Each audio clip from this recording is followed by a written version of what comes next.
Talk about the evolution of the offer and what's been going over the course of the last few weeks or months in terms of this position. Well, Tim, basically it's been a transition that has gone very smooth. Very thankful to the administration for making that happen. Coach Allran, Mr. Connor, Ms. Justice, Ms. Facina, and Mr. Mapp have been just instrumental in getting that transition.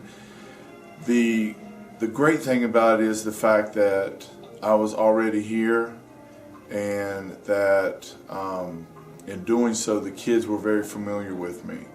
So we've established a work ethic, an attitude, some leadership, great attitude, some leadership and some discipline in the weight room, where I have encountered probably 95% of our kids that are involved in the football program. The transition has gone very smooth. We're very happy. The coaching staff is instrumental. If it wasn't for them, administration, and my beautiful wife, we wouldn't be sitting here talking. So everybody's been awesome. It's been a wonderful movement from A to B, and I'm looking forward to us, we, and team moving forward and going to the next level with the program. And it's like I stated before, there's more than football involved. It's about, we're going to build winners for life, Tim. We're going to make these guys, like I said earlier, good men, good dads, good husbands, good employees, good employers, good sons, good brothers. So that's our goal here.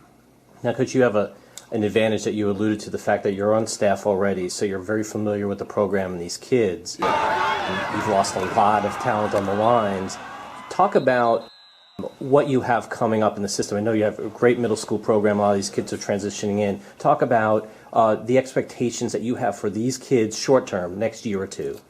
Well, we're not going to get into X's and O's or Jimmy's and Joe's and wins and losses. What our expectations are, Tim, is that we want the kids involved fully. And that means from the weight room to the practice field to the classroom, which is extremely important here at Marvin Ridge.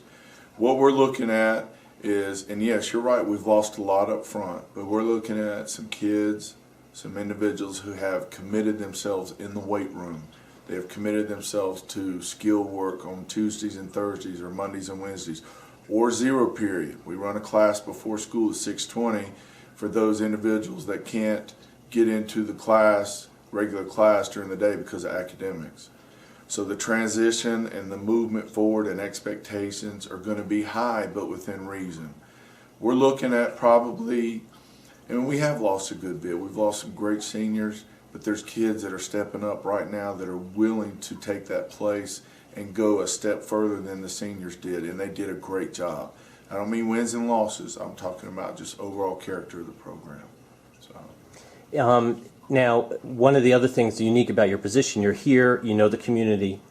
One of the things that I guess every high school coach encounters is the pressure from parents. Yes.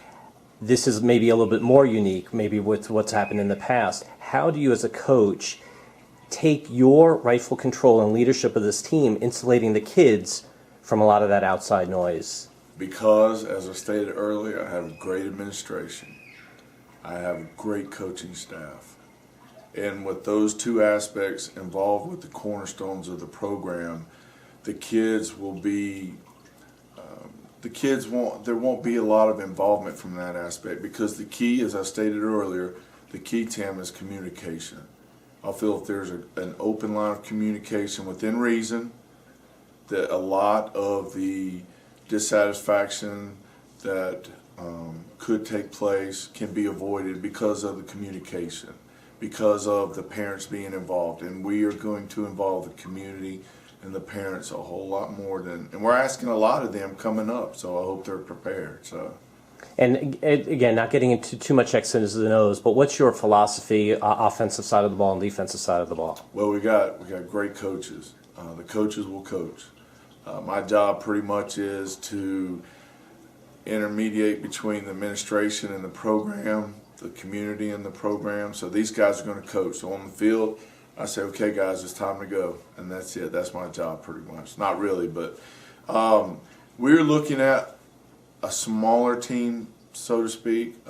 We're not going to have the size that we've had. Now, coming up middle school, wow, it's very tremendous. But for right now, we're going to be very fast, and pound for pound, we're going to be extremely strong a very strong team because of their commitment and work ethic in the weight room. Offensively, we hope to involve all our kids as much as possible with reps, quality reps. We're probably looking at spreading it out, a fast-paced, high-tempo game with true air raid.